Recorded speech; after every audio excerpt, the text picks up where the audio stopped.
Yes. Good morning, Brandon. It's nice to have some people to speak to, so that's good. We know that you're smiling at us. Just tell us you are, even if you aren't. Okay. There you go. Oh, so that's 4. So, wait, we have 2, 5, and 4. Let's just wait a couple more minutes because 13 is coming. Supposedly. I guess I could ask if they're coming for sure. Or wait 5 minutes. Yes. I thought about it, so I don't have a sanitizer to wipe off the thing, but Oh. those are things I noticed.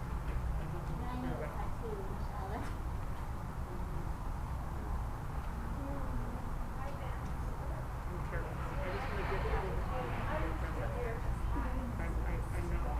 Putting in some credit.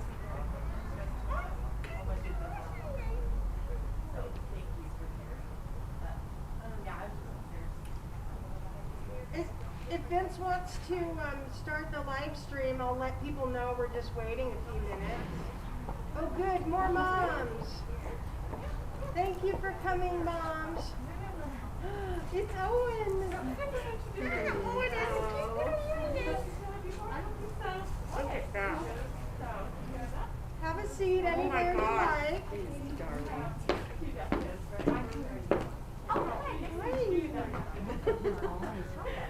Yeah, we just need to have him up here. Nobody can see us. He is like wholly enthralled because she's signing. He is like glued. Wow.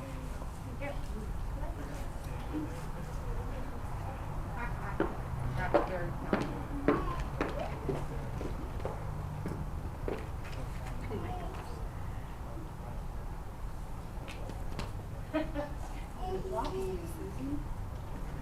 That's okay.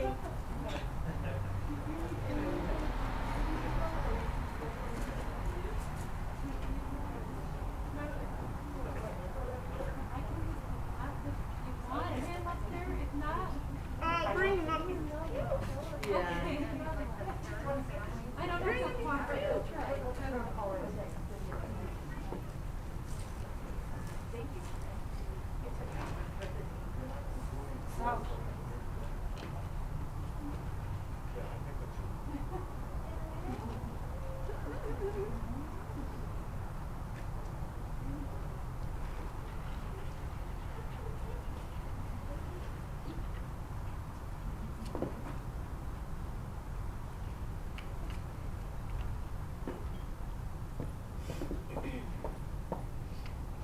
What do you think, you guys? Should we wait for Fox?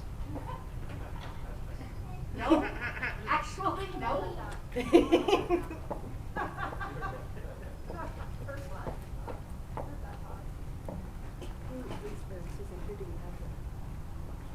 Five and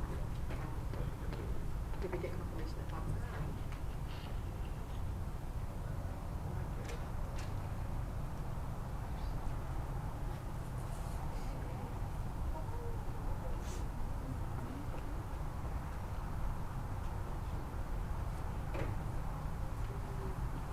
Hey, are you guys coming to this news conference at 10:30? This is Susan Thomas from Utah Schools for the Deaf and the Blind. I was just wondering if you guys are on your way or if we should just get started. There's a new conference at 10:30 and you said you were planning to come. That's okay, thanks.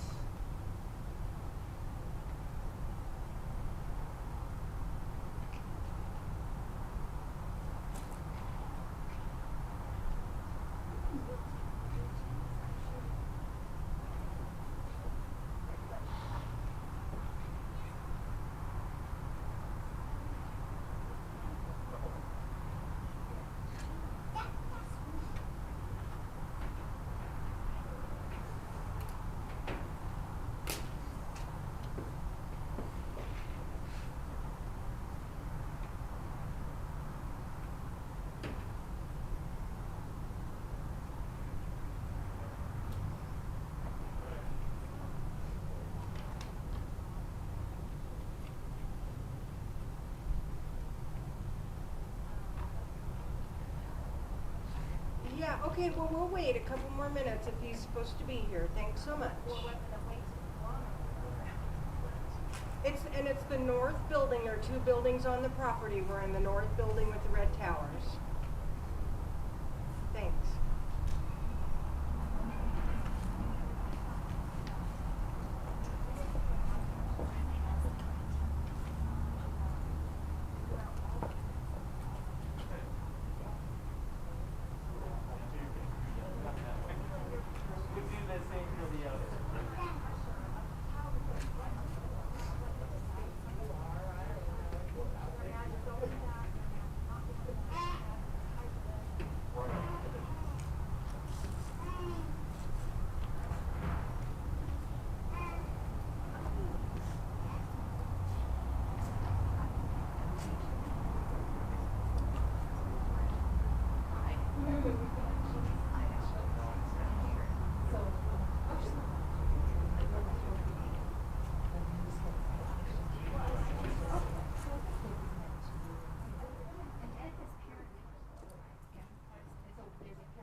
Okay, we're fine. Yeah. The kids seem fine. That's what we need to worry about. Those are the ones we need to worry about, not us, right? I mean, some of them, right?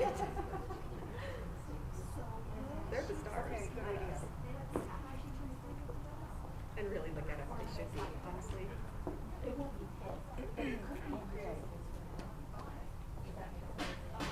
Ringer's off. And when we go up here, we can take our masks off. Okay. Do we need anything to write down? Okay. Well, I usually do drum.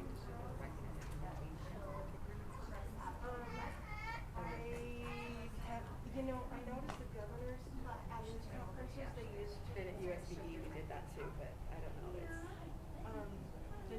for some reason the governor's office is not doing that anymore, so I thought we were going to have to do that. we're fine. And I think that it's different if somebody's. But you don't have to touch the Yeah. mic. Yeah, we don't have to touch the mic. There's so much perception, right? It's all about perception. Is she close enough to get her in the screenshot when I'm talking? You've got another one on her that will be zooming so that the deaf people can see her as well? Thank you, Todd. Okay, well, let's get started. We're also live streaming this. So we wanted to get started. I'm Susan Thomas, and I am the Communications Director for the Utah Schools for the Deaf and the Blind. And we'd like to welcome our few parents who we have here today. These are moms who participate in the parent-infant program. Right in front of you, we have the Millers, the Crockett's, and the Painter families with us here today, so thanks for joining us.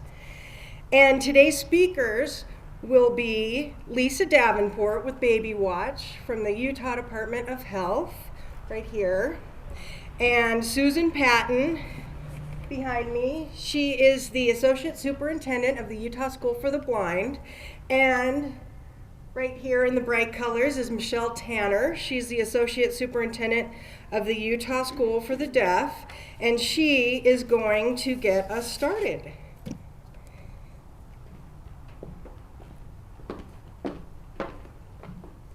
Good morning, everyone. As she said, my name is Michelle Tanner. I'm the Associate Superintendent of the Deaf here at the Utah Schools for the Deaf and the Blind. We are here to reach out to families, parents, and doctors who service students that have a hearing loss or a vision loss. We're specifically looking at children from the ages of birth to 5.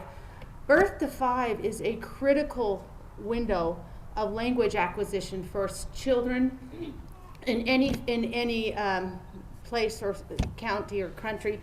It's important that we get language during this time, because if that does not occur, we have what is called language deprivation, which can have long-term lasting impacts for a child later in life.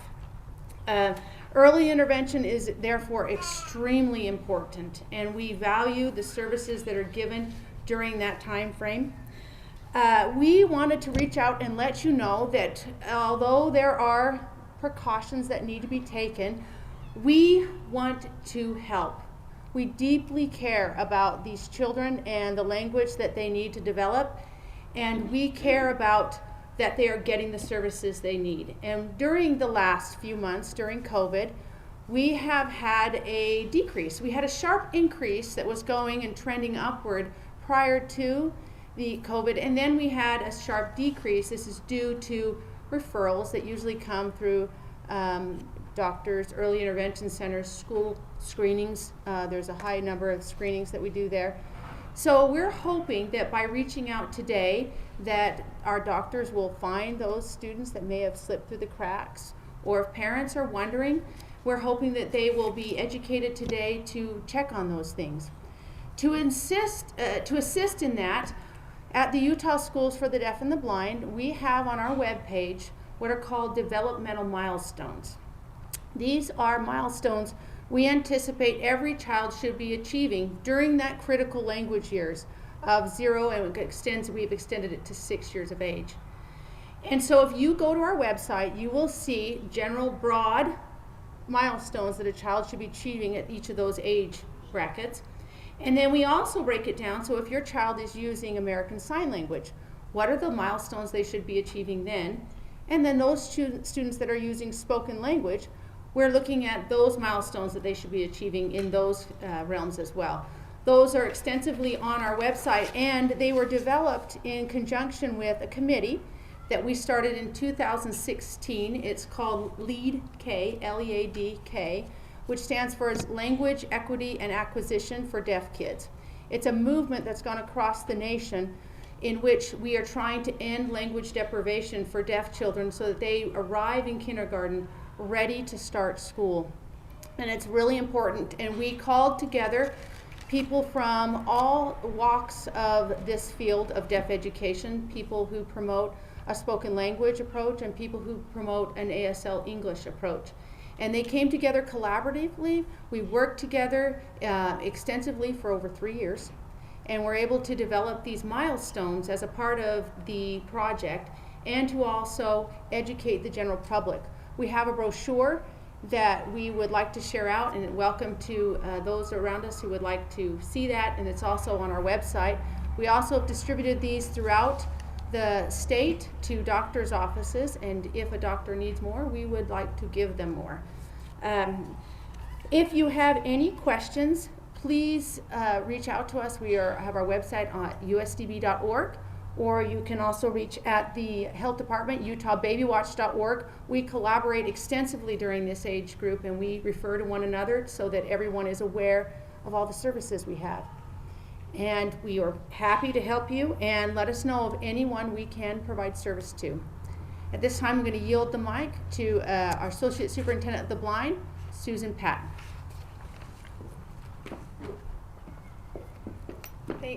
Thank you, Michelle. As Michelle said, we are thrilled and excited to be here today.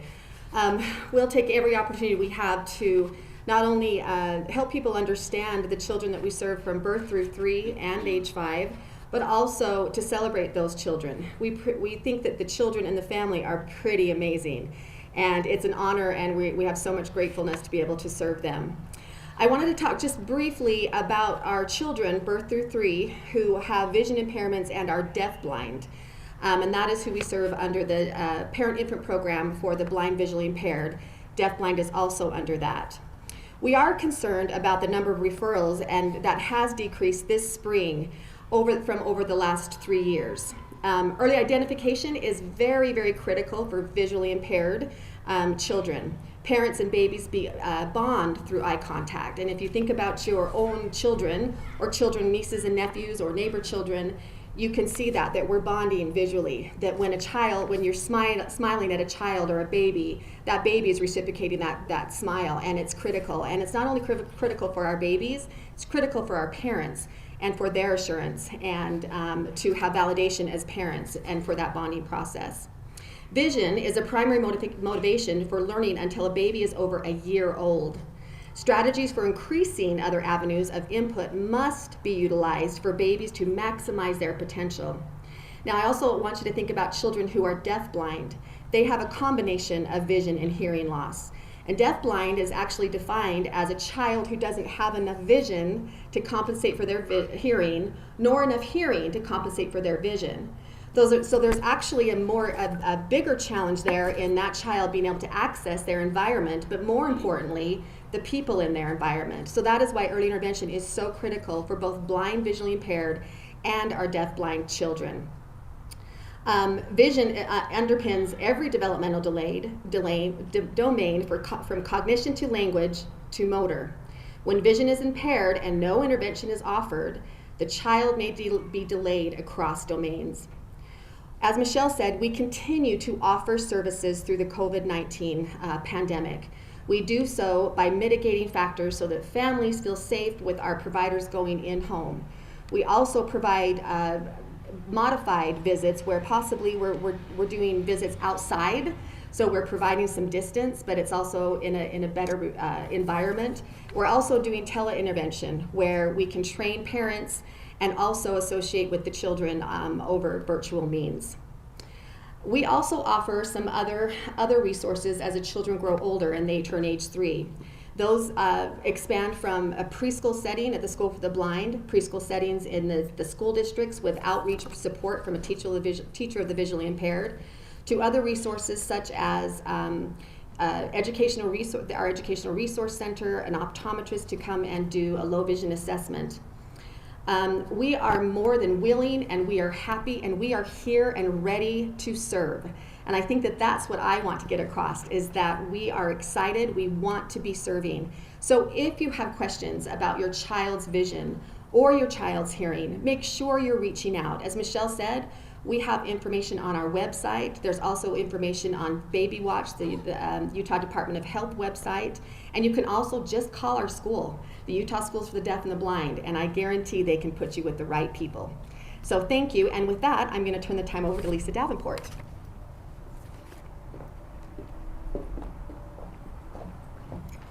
Thank you, Susan. Good morning. Again, I am Lisa Davenport, and I am the program manager for the Baby Watch Early Intervention Program.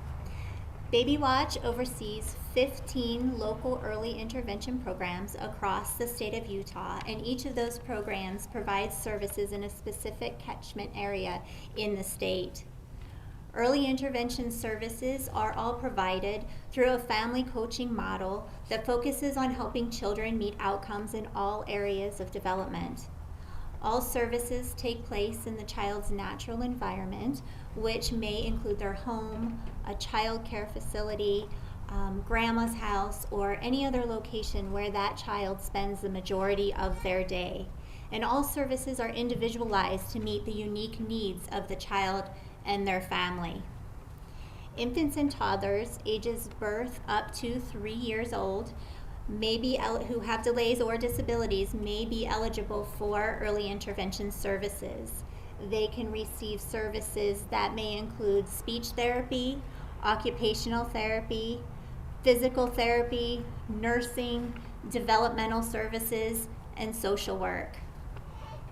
Throughout COVID-19, all of our local early intervention programs and Baby Watch have continued to be open. We are receiving referrals. We are completing evaluations and assessments for children and families, and we are continuing to provide quality early intervention services through a virtual method. Anyone can make a referral to Baby Watch Early Intervention.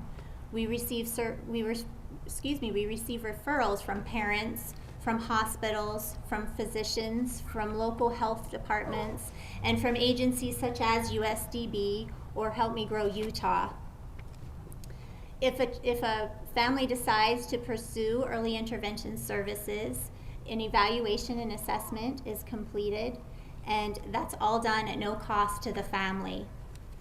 And so I really want to truly emphasize, if anybody has any developmental concerns about their child or a child that they are close to please do not hesitate to contact your local early intervention provider.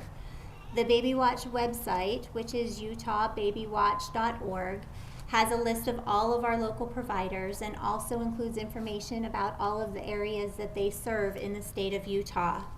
You can also reach out to the Baby Watch office, and we would be happy to direct you to the provider who provides services in your area, and that number is 801-273-2900.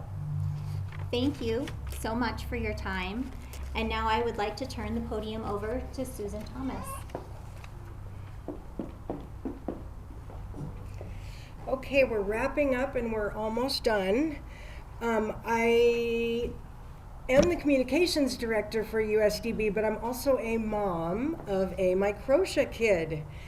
One of my sons was born with one really small ear, much smaller than the other side, and no ear canal.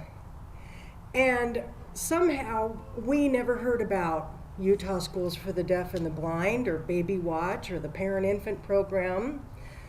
He's 21 now, and he really struggled through school. We just never knew about these services or programs, and the doctors just told us that he could hear. He had one ear and he could hear, but he couldn't hear everything, and it was really hard for him in school. He really didn't catch everything his teachers were saying, and he wasn't at one of our schools or in one of our programs where we could have helped him with that. So now that we know about all these great programs and resources and these highly skilled educators who can help these kids, he admitted he would have much rather have gone through these programs than just going to mainstream school. And since our family missed out on a lot of help we could have received, I really want everyone to learn about these programs. And you don't have to be deaf and you don't have to be blind. It's okay if you're hard of hearing or visually impaired. And we really want to get that message out, because I really don't want other families to go through what we did. I'm very proud of my son Luke. He did graduate from high school. He did it, he made it, he's a smart kid, but wow, was it a struggle. So we love to get the word out, and we really appreciate you coming here to get this information today. And now, if any of you would like to do individual interviews with any of our staff or our awesome 3 moms who came today, feel free to do so. And thank you so much. Great.